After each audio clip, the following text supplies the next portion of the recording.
Ouais, merci beaucoup. Je suis super content qu'il y ait enfin une grande conférence Java en France, et surtout une conférence technique. Donc moi, je suis Patrick Chanzon, j'ai travaillé dans plein de boîtes différentes. Et en ce moment, je m'occupe des relations développeurs chez VMware. Le talk d'aujourd'hui, là, le keynote que je vais vous donner, alors je dois avoir 105 slides, je vais essayer de le faire très vite et puis virez-moi quand c'est fini. Ça va être un peu différent du talk précédent, mais vous allez retrouver pas mal de thèmes en fait que Pierre Piezardi dont il a parlé hier.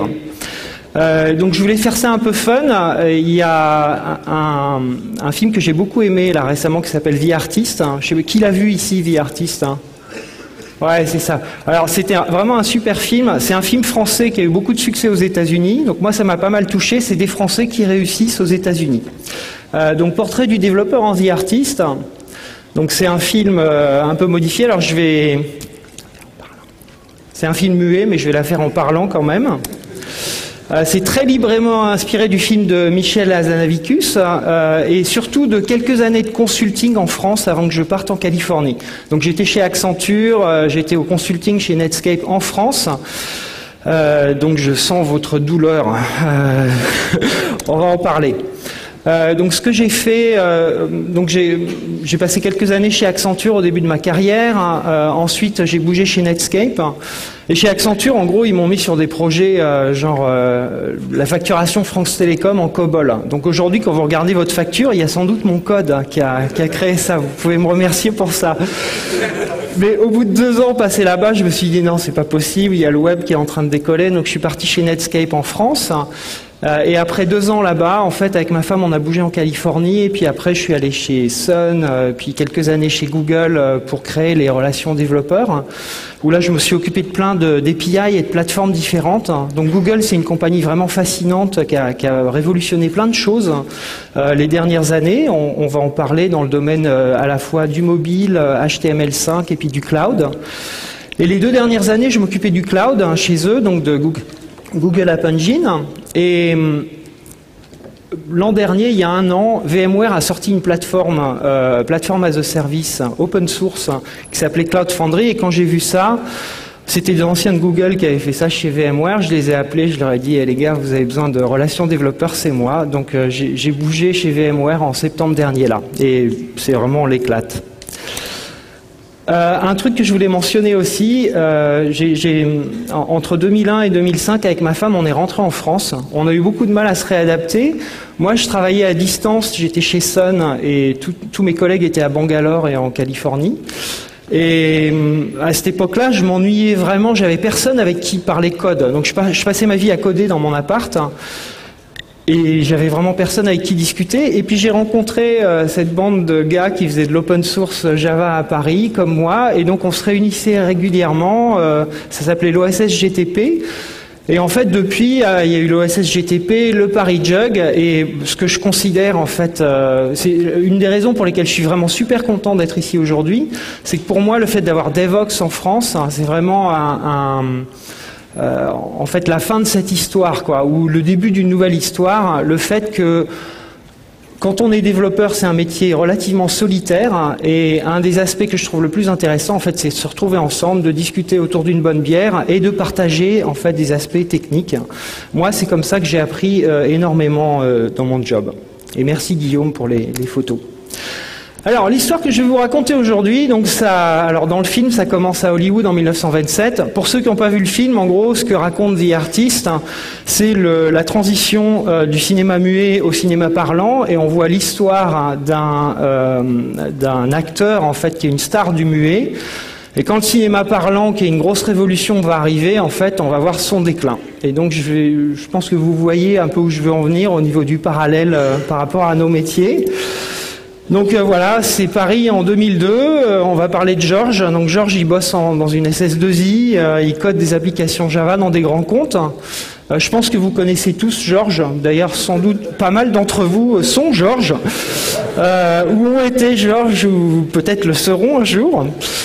Donc il fait du Java, des servlets, il adore les EJB, là, il aime bien la complexité, il fait du J2EE, Il aime bien WebLogic, là, avec le clustering et tout ça, JMS, Oracle, JSF. Voilà un peu les technos qu'il utilise.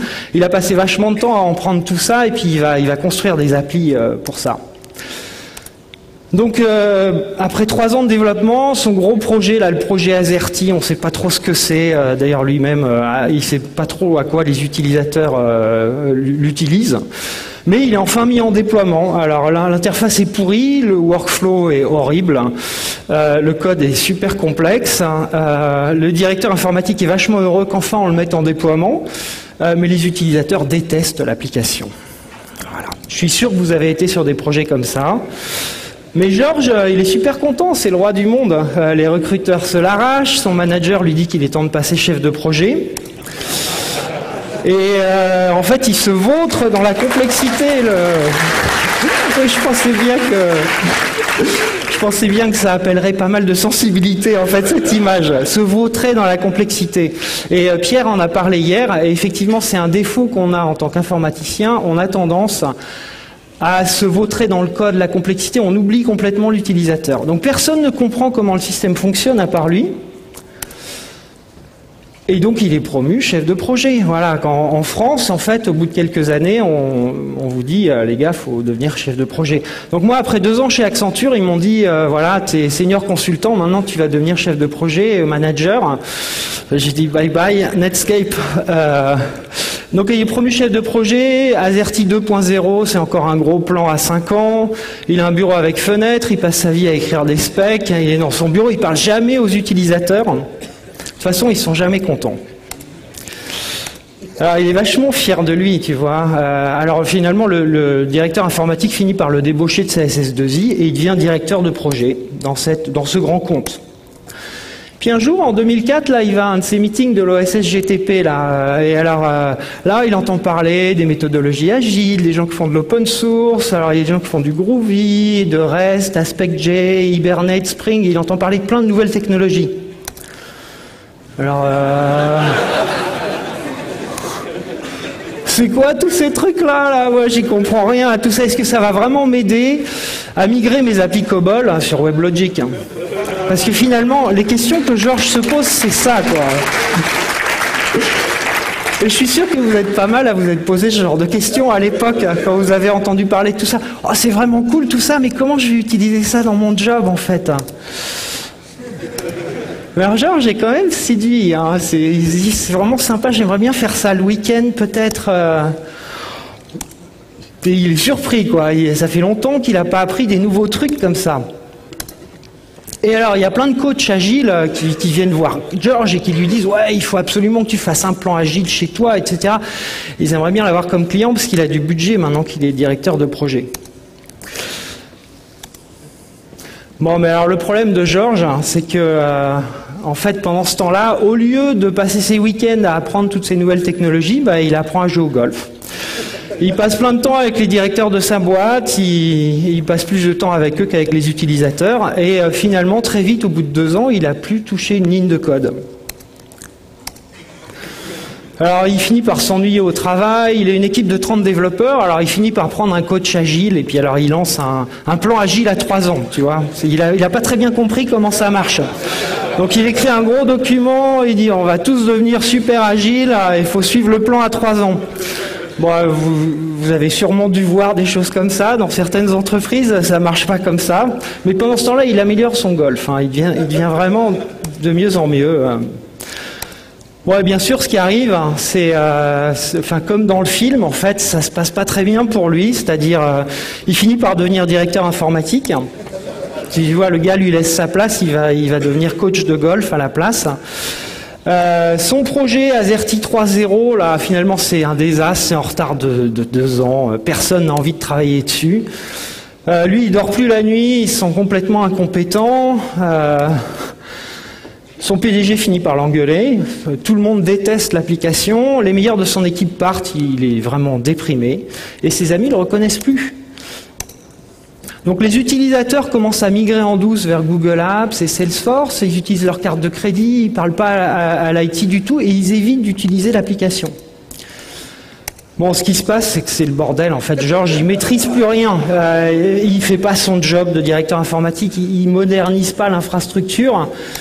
Et commence à flipper jusqu'au jour où le PDG lui dit voilà. Et ça, c'est arrivé à un ami consultant à moi qui a implémenté ce genre d'application pour certains de ses clients. Donc le PDG lui dit voilà, je veux une version iPhone et Android des tableaux de bord pour le mois prochain. Alors qu'est-ce qu'il fait, Georges? Ça, c'était toi, Didier, ça.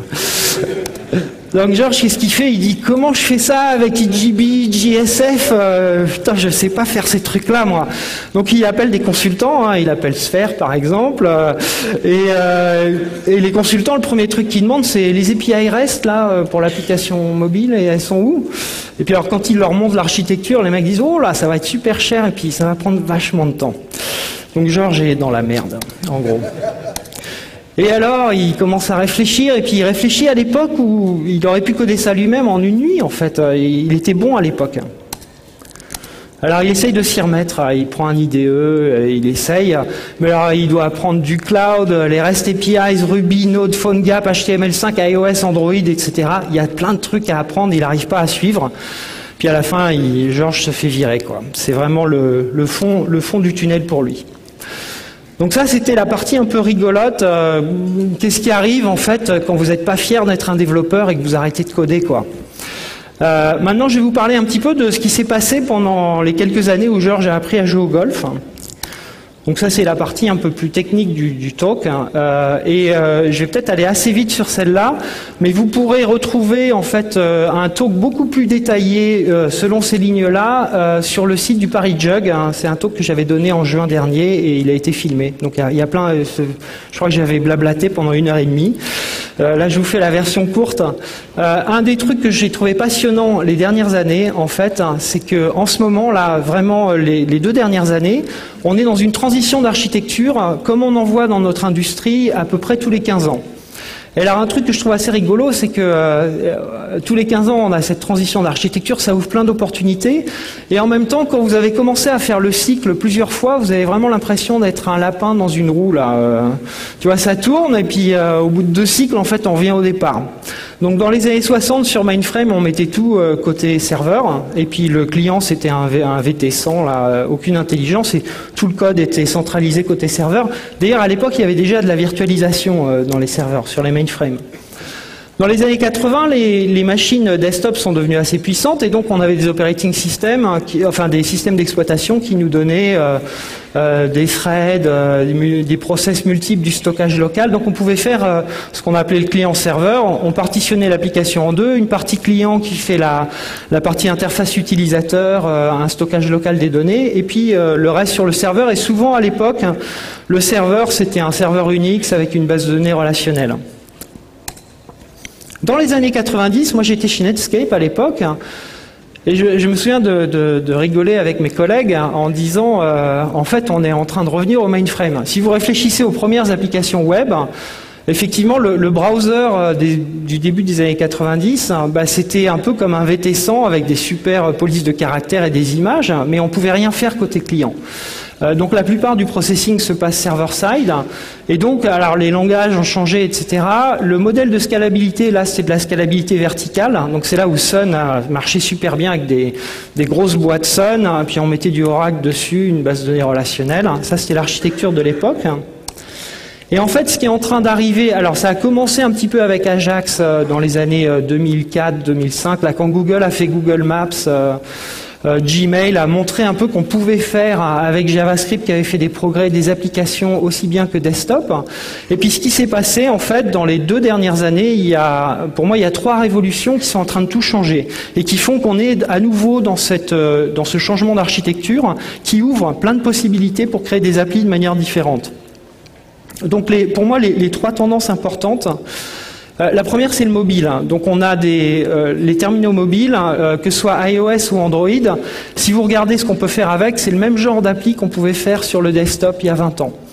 Et quand vous regardez la spec HTML5, HTML5 c'est pareil. Dans les nouveaux browsers, vous avez à peu près les capacités qu'il y avait dans les desktops il y a 20 ans. C'est-à-dire vous pouvez faire de l'audio, de la vidéo, du multiple process, il y a du local storage. Donc avec tout ça, en fait, vous pouvez commencer à créer des applis vraiment aussi fortes que les applis desktop.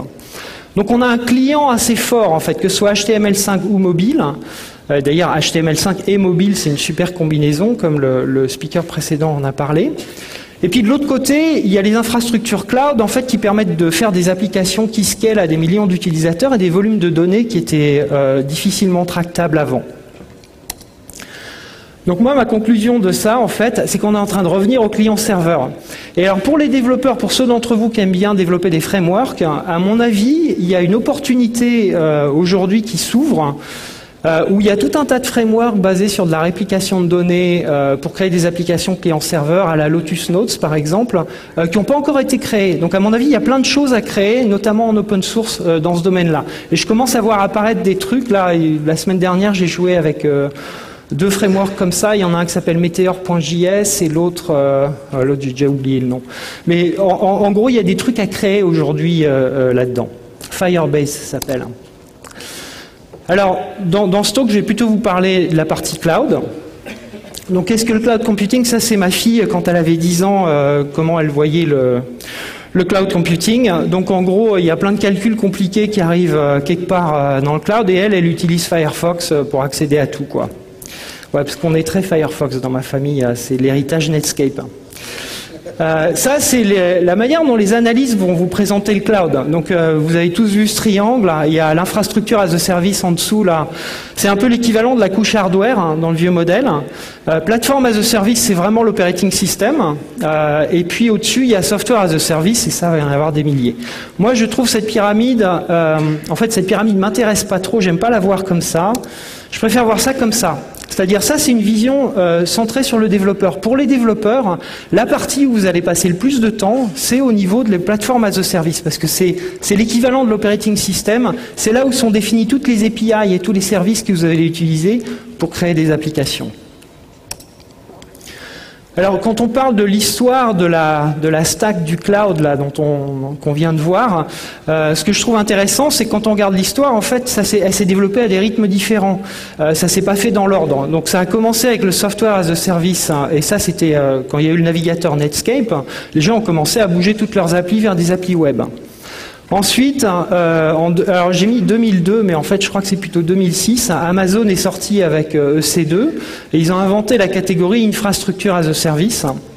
Et puis en 2008, Google est sorti avec Google App Engine, et ils ont inventé la catégorie Platform as a Service. Donc là, l'idée d'une plateforme, c'est que tu fais ton code, tu le pousses, et puis la plateforme s'en occupe. Il n'y a pas besoin de gérer des serveurs. Et en ce moment, il y a une tendance intéressante qui est Development as a Service. Et donc là, il y a des boîtes, notamment francophones, qui font des trucs super intéressants. Il y a CloudBees avec Jenkins qui te fait du build automatisé. Et puis, il y a Exo Platforms qui a un IDE Java web dans le browser. Donc ça, c'est tout nouveau. C'est un peu les trucs à regarder parce que c'est vers là que ça va. Je vous conseille le livre de Nicolas Carr sur le cloud computing qui explique en fait, qui fait une analogie entre l'industrialisation de la capacité informatique qu'il y a avec le cloud, et il fait un parallèle avec l'industrialisation de l'électricité au début du XXe siècle. C'est un bouquin passionnant. Mais alors, un truc que moi je trouve super intéressant, c'est que en même temps que le substrat sur lequel on crée des applications s'industrialise, nos métiers deviennent de l'artisanat. Alors donc il y a tous les bouquins pragmatiques programmeurs et ce mouvement vers le software craftsmanship en anglais, donc c'est l'artisanat du software. Moi j'ai trouvé ça très intéressant personnellement parce que quand je suis sorti de l'école, je suis sorti de Central Lyon en 93, mon diplôme c'était ingénieur logiciel. Et donc c'était vraiment de l'ingénierie logicielle, et ce qu'on m'avait appris c'était par exemple, mon mémoire de fin d'études, c'était sur les métriques de qualité logicielle, où on mesure en fait dans le cycle en V, en fait, on mesure les requirements et puis on regarde le nombre cyclomatique des applications à la fin, etc.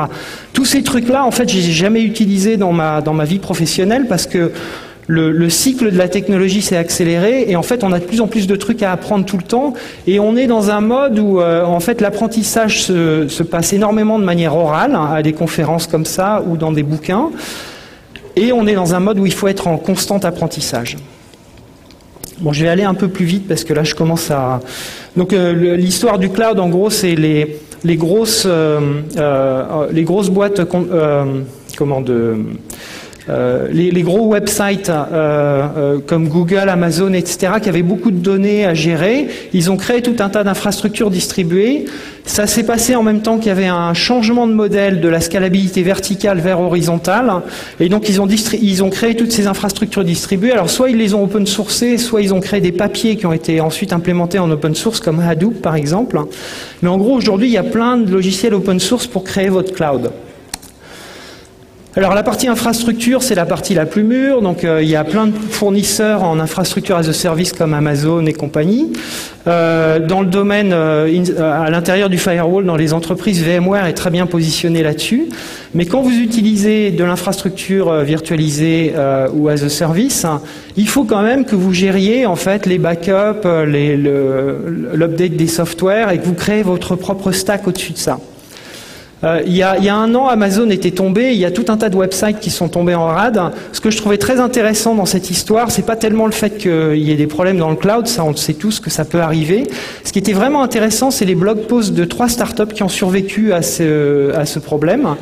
Et ce qu'ont fait leurs architectes, c'est qu'ils ont blogué sur la plateforme distribuée qu'ils ont créée au-dessus d'Amazon pour survivre à l'outage. Et en fait, ça, pour moi, c'était un rappel de réveil pour pas mal de startups qui disaient on utilise de l'infrastructure, donc on va tenir la charge. En fait, il faut construire tout un tas de bazar au-dessus. Et ce bazar, en fait, c'est ce qu'on appelle les plateformes. Alors les plateformes, c'est un niveau d'abstraction au-dessus, donc au lieu de gérer des machines et des disques hein, et du réseau, là on gère des applications et des services. Alors quand Google est sorti en 2008, je me souviens, je donnais des talks là-dessus, tout le monde se moquait de moi, ouais, on a de l'infrastructure, on n'a pas besoin de votre truc de plateforme là, Google, vous êtes toujours un peu délirant, ça va trop loin. Et puis en fait, ce qui s'est passé en 4 ans, c'est que toute l'industrie a bougé vers là. Donc aujourd'hui, en fait, le grand combat entre les sociétés, c'est sur ce niveau plateforme qui, pour moi, est la clé pour les développeurs. C'est vraiment là que vous allez passer du temps. Donc, il y a App Engine qui est assez mûr. Salesforce, ils ont racheté Heroku. Il y a CloudBees qui a cet angle Continuous Integration, genre nouveau Development as a Service. Amazon a Elastic Beanstalk, Microsoft Azure, etc. Et puis, VMware, on a un truc qui s'appelle Cloud Foundry. Alors, le problème de ces plateformes, c'est que dans les entreprises, enfin, il y a un problème de lock-in, en fait. Il n'y a pas de standard dans ce domaine-là. Et dans les entreprises, elles veulent éviter le lock-in. Surtout, elles veulent un cloud privé aussi. Elles veulent une approche hybride. Alors ça, c'est l'histoire de l'agilité, là. Il y a 2 aspects pour moi. Le premier aspect, c'est le software, la nature du software et du process de développement est en train de changer, en fait.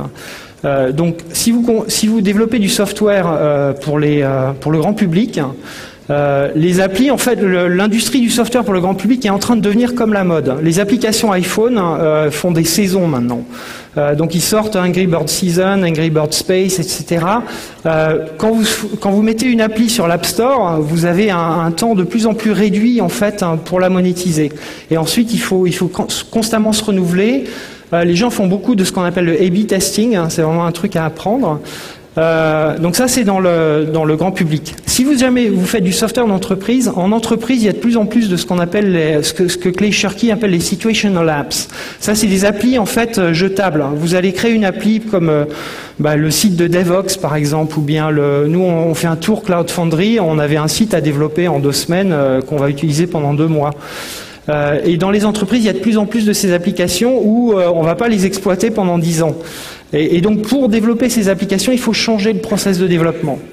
Et alors, Ken Beck, hein, qui est un des pères de Extreme Programming et du mouvement Agile, a donné un talk super intéressant à Usenix il y a 1 an, qui s'appelle Software GeForces, où il explique en fait comment la méthodologie doit s'adapter en fonction de l'accélération du rythme de shipping. Donc, si vous déployez votre software tous les ans ou tous les 6 mois ou toutes les heures, hein, c'est différent en fait. Bon, alors ça, c'est le premier aspect, c'est l'aspect pour vous. Maintenant, l'aspect à ramener à vos managers, hein, pour les convaincre de bouger vers ça, en fait, c'est l'aspect business du cloud. Pour moi, la valeur principale du cloud, c'est qu'elle laisse les développeurs, elle permet aux développeurs d'être plus agiles, hein, en n'ayant pas à se focaliser sur l'aspect infrastructure. Donc ça leur permet de déployer, de se concentrer sur le software qu'ils créent et de le déployer sans avoir à réfléchir et à gérer des machines. Et en même temps, ça leur permet de se focaliser sur là où ils apportent de la valeur, hein, c'est-à-dire comprendre le domaine métier. Donc j'espère que beaucoup d'entre vous sont allés au talk de Greg Van Bach hier, hein, sur le modeling. Ça, c'est vraiment un aspect essentiel pour moi. Apprendre à développer des modèles métiers et éventuellement créer des DSL, hein, c'est là où vous allez apporter de la valeur, hein, dans l'entreprise en comprenant en fait, le business et en apportant de la valeur business à la boîte, hein, plutôt que de vous focaliser sur développer de l'infrastructure. Bon, le grand risque des plateformes de cloud, en fait, c'est le lock-in. Donc le PDG de VMware, Paul Maritz, s'appelle ça le Hotel California Syndrome. Vous connaissez sans doute la chanson « You can check out anytime you like, but you can never leave ». Une fois que vous avez mis votre code sur App Engine ou sur Heroku, vous ne pouvez pas le mettre chez vous, quoi. Alors Cloud Foundry résout ce problème. Moi, c'est la raison principale pour laquelle j'ai switché de Google chez VMware. En gros, Cloud Foundry, on essaye d'en faire le Linux du cloud. Donc l'idée, c'est que c'est une plateforme as a service, hein, c'est complètement open source, hein, c'est licence Apache 2, donc vous pouvez prendre le code, faire votre boîte dessus, vous n'avez rien à nous demander. C'est construit en Ruby, et puis c'est multilangage, hein, donc on peut faire du Java, du Scala, du Ruby, du Node, et les gens ont rajouté, une fois qu'on l'a open sourcé, ils ont rajouté Python, Perl, PHP, et il y a même des gens qui ont fait un fork en rajoutant .NET. Hein. Donc en fait, on supporte tout dans Cloud Foundry aujourd'hui. C'est multi-service, hein, donc nous on ship avec tout un tas, on sort ça avec MySQL, Postgres, etc. Mais vous pouvez rajouter toutes les bases de données, les services que vous voulez. Et surtout c'est multi-cloud. Donc nous on a notre service VMware cloudfoundry.com, mais il y a une autre boîte qui s'appelle AppFog, hein, qui a pris Cloud Foundry, qui a rajouté PHP, qui a ajouté une interface un peu différente. Donc il y a pas mal de publics, hein, de plateformes as a service publiques, hein, qui utilisent Cloud Foundry. Mais surtout, vous pouvez prendre les bits et les installer chez vous. Et alors, pour créer un private pass. Et donc, la semaine dernière, on a annoncé un nouveau truc qui s'appelle Bosch. En gros, on a open sourcé en fait, tout le système qu'on utilise en interne, qui est assez complexe, pour déployer Cloud Foundry, l'upgrader, l'installer en multinode, etc. Donc si vous prenez Bosch et que vous installez Cloud Foundry chez vous, c'est relativement facile. Et Cloud Foundry est neutre par rapport à l'infrastructure. Donc vous pouvez l'installer sur Amazon, sur OpenStack ou bien sur vSphere. Voilà. Alors l'importance de l'open source pour plateforme as a service, là j'ai une petite illustration où je m'amuse gentiment aux dépens de mes anciens amis de chez Google. Ce que vous voyez en haut, en fait, ça c'est pour illustrer pourquoi l'open source, ce que l'open source apporte pour une plateforme cloud. Ce que vous voyez là-haut, c'est le bug, c'est un des premiers bugs qui avait été logué contre App Engine, le numéro 13. Et le bug, il dit on veut PHP. Et puis au bout de 1000 commentaires et de 3 ans, mon ami Kai a dit non désolé Google, on a d'autres buts que ça, donc on va pas faire PHP. Et ce que vous voyez en dessous, en fait, c'est une pull request GitHub où en fait 2 semaines après que Cloud Foundry sorte, il y a 1 an, il y a un développeur qui a dit ouais je voulais PHP dans Cloud Foundry, voilà le code, et donc tout le monde peut l'utiliser. Donc là la différence en gros c'est 3 ans pour dire non par rapport à 2 semaines pour dire oui, et où vous pouvez résoudre vos propres problèmes. Et donc il y a des gens qui ont rajouté dedans, ils ont rajouté Smalltalk, Erlang, il n'y a pas encore Haskell je crois. Alors les leçons pour les développeurs, donc quelques prédictions, donc on en a parlé, je pense que le software est en train de devenir comme la mode, donc le design est super important. Il faut apprendre à utiliser le meilleur outil pour la tâche. Donc pour un développeur Java, c'est important de ne pas avoir le complexe du marteau. Vous savez, quand on a un marteau, tous les problèmes ressemblent à un clou. C'est pas mal d'apprendre plein de langages différents, de types différents en fait, pour avoir d'autres idées de solutions. Et nos jobs sont en train de changer, et je pense qu'il y a plein d'opportunités avec ce changement. Il y a plein de choses à oublier, donc First Normal Form, le Waterfall Model, etc. Et puis il y a plein de choses à apprendre, mais là par contre je manque de temps, donc je vais aller très vite là-dessus. Vous pourrez retrouver les slides online, mais méthodologie agile, designer des API, A/B testing. Il y a plein de choses à apprendre dans ce nouveau monde. En fait, il faut apprendre plusieurs langages et plusieurs frameworks. Je voulais finir avec l'histoire de Georges. Donc Georges, il s'en tire bien finalement. Un jour, il va en 2010, là, après plusieurs mois de chômage, il va à une soirée du Jug Paris.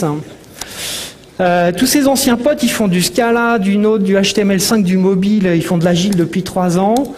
Les recruteurs se les arrachent et Marc Andreessen a écrit Software is eating the world. En ce moment, si vous êtes un développeur logiciel, il y a plein d'opportunités. Et donc, Georges retrouve l'appétit, il a faim, il s'achète un iPad, un iPhone et un MacBook Pro.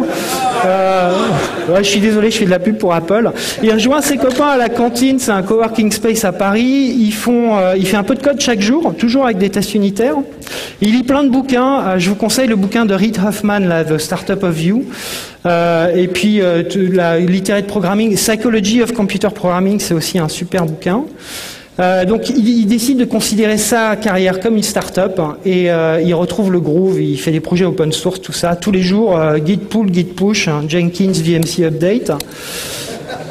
Il est fier d'être à nouveau un développeur avec ses potes, ils ont du mal à choisir les opportunités, il va voir un VC, le mec il voit les dollars dans ses yeux, enfin les euros.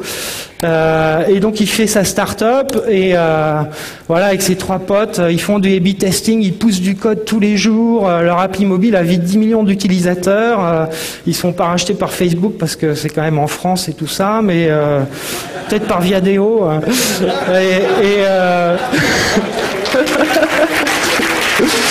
Et donc ils utilisent une plateforme cloud, ils n'ont pas à gérer les machines. Et en gros, il est heureux d'avoir changé. Il a arrêté le golf et il va au Brésil. Il va de ville en ville. Il danse de la salsa.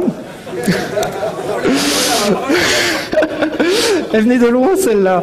Et donc, voilà, l'idée, c'est à vous d'écrire la fin de cette histoire pour votre job. Voilà, bonne chance à tous. Merci.